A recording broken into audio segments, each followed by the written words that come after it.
Bonjour à tous, c'est Serge Janssens de Cadmes. Dans cette vidéo, nous allons voir une des applications de 3D Experience, X-Sheet Metal. X-Sheet Metal fait partie des applications de 3D Experience et nécessite le rôle de 3D Sheet Metal Creator. Comme toutes les applis, vous pouvez passer d'une application à une autre assez facilement. Pour démarrer ma tôlerie, je crée un nouveau composant dans mon assemblage que je centre sur l'origine.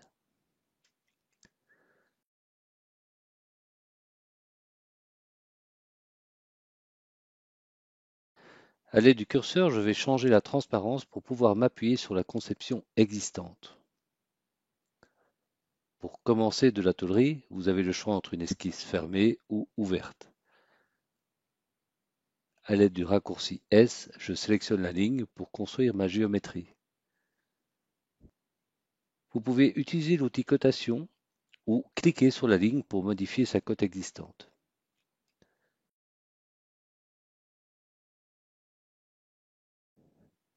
En démarrant l'outil de tôlerie, il vous propose d'entrer les paramètres d'épaisseur, de rayon de pliage et le facteur K, ainsi qu'un type de grugeage général. Dans les options, vous devez sélectionner l'esquisse et la référence, ainsi qu'une condition de fin. Ici, je choisis par rapport à un plan qui me permet de créer une référence par rapport à mon plateau de base. Sans oublier le réglage de la position de votre tôle par rapport à l'esquisse, à l'intérieur, l'extérieur ou centré par rapport à cette esquisse.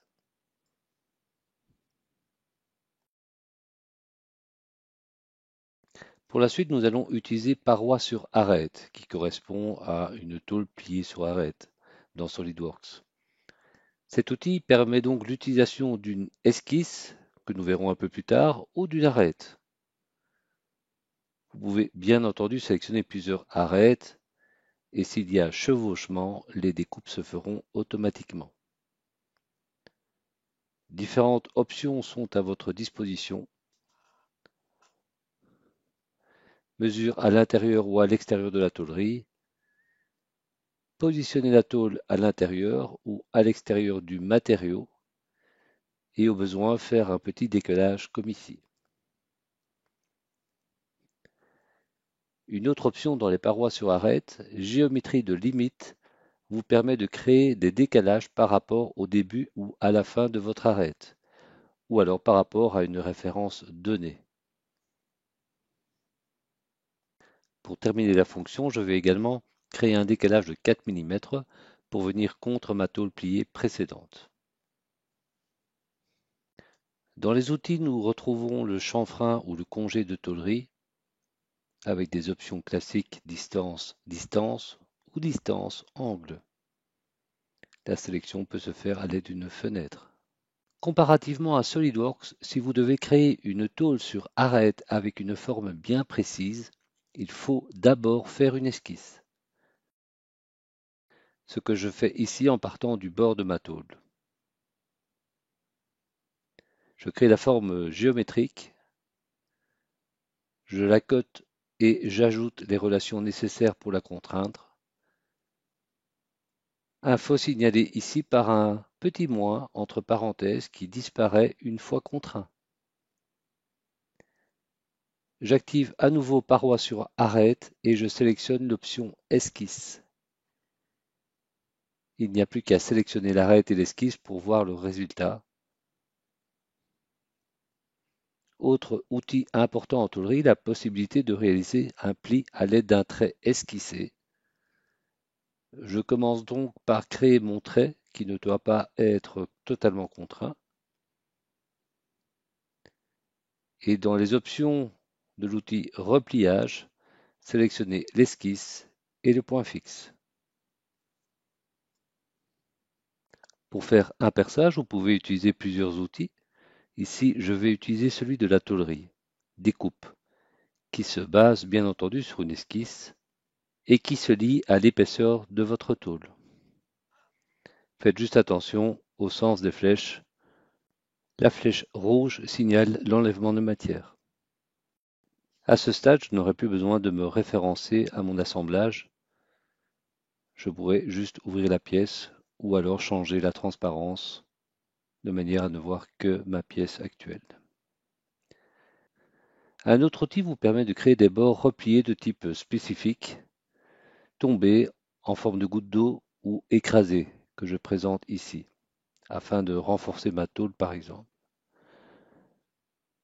Pour modifier l'arrondi, je modifie les propriétés de tôlerie générale pour modifier le rayon interne à 0,2.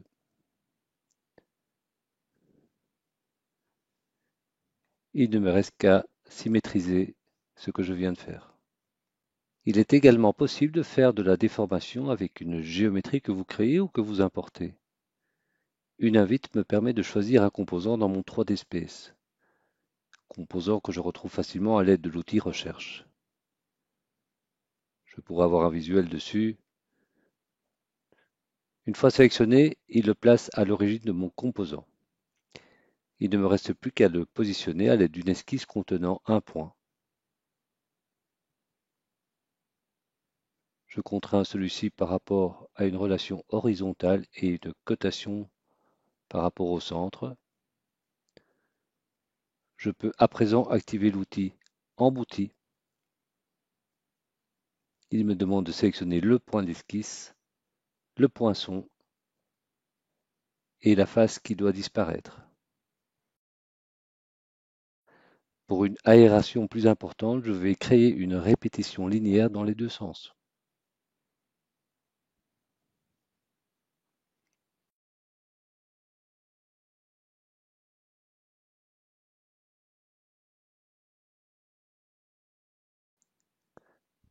Ma conception étant terminée, je peux à présent la symétriser et obtenir le déplié. Si vous voulez modifier les coins, vous pouvez ajouter un grugeage avec l'application automatique sur tous les coins. Si le résultat vous satisfait, vous pouvez l'envoyer en DXF pour la fabrication.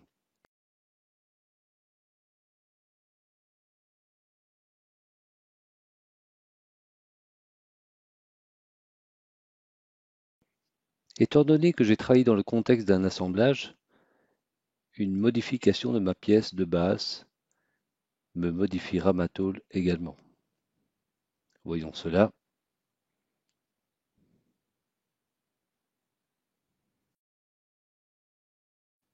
Ça va, j'ai bien travaillé.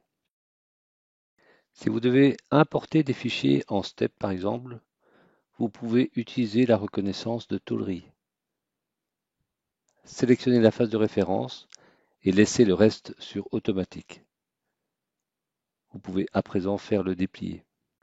Autre outil très intéressant, obtenir une surface dépliée à partir d'une forme complexe. Il vous suffit de sélectionner la surface, une référence s'ajoute automatiquement, vous validez et voici votre déplié. Il n'y a plus qu'à faire l'export DXF pour la fabrication ou le partage sur 3D Experience. X-Sheet Metal est une application pour vous aider à créer facilement vos conceptions nécessitant un déplié final pour la fabrication. Merci pour votre attention et je vous donne rendez-vous dans une prochaine vidéo.